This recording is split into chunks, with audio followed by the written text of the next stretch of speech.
जे वांगे कापून ठेवलेले आहेत त्याच्यामध्ये आपण इथे मीठ भरून ठेवलेलं आहे, कारण त्याला मिठाची चव त्याच्यामध्ये उतरवा आणि त्याला अजून चवदार लागण्यासाठी आपण थोड्या टायमासाठी याच्यामध्ये अगोदर मीठ भरून ठेवणार आहोत. भरलेल्या वांग्याच्या मसाल्यासाठी आपण इथे कच्चा मसाला घेतलेला आहे, तो आपण आता इथे कढईत तेलामध्ये परतून घेतलेला आहे. लसणाच्या पाकळ्या, हिरवी मिरची, कांदा परतून घेतलेला आहे, धने, तीळ, कोथिंबीर, अद्रक आणि खोबरं एवढं सर्व आता आपण जे बारीक केलेलं आहे ते आपण आता मिक्सरमध्ये बारीक ग्राइंड करून घेऊया. कढईमध्ये आपण तेल टाकलेलं आहे आणि त्याच्यामध्ये तेल गरम झाल्यानंतर आपण जो मसाला ग्राइंड करून घेतलेला आहे तो मिक्सरमधून तो मसाला आपण यामध्ये टाकून घेतलेला आहे.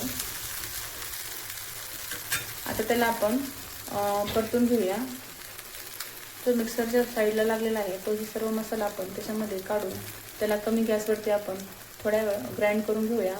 आणि जे आपण सुरुवातीला तेल गरम केलं होतं त्याच्यामध्ये आपण जो घरी बनवलेला जो काळा मसाला होता तो काळा मसाला सुद्धा आपण त्याच्यामध्ये ॲड केलेला आहे सुरुवातीला गरम तेलामध्ये. मसाला परतला आहे तर या आपण परतलेल्या मसाल्यामध्ये आता ही वांगी चांगल्या प्रकारे मिक्स करून घेणार आहोत आणि त्याच्यामध्ये आपण सर्व मसाला हे करून टाकणार आहोत. अशा प्रकारे त्याचं टेक्स्चर दिसत आहे. याला चांगल्या प्रकारे मिक्स होण्यासाठी आपण थोडं आटण्यासाठी पाणी टाकत आहोत. अशा प्रकारे आपली भरलेली वांग्याची भाजी तयार झालेली आहे.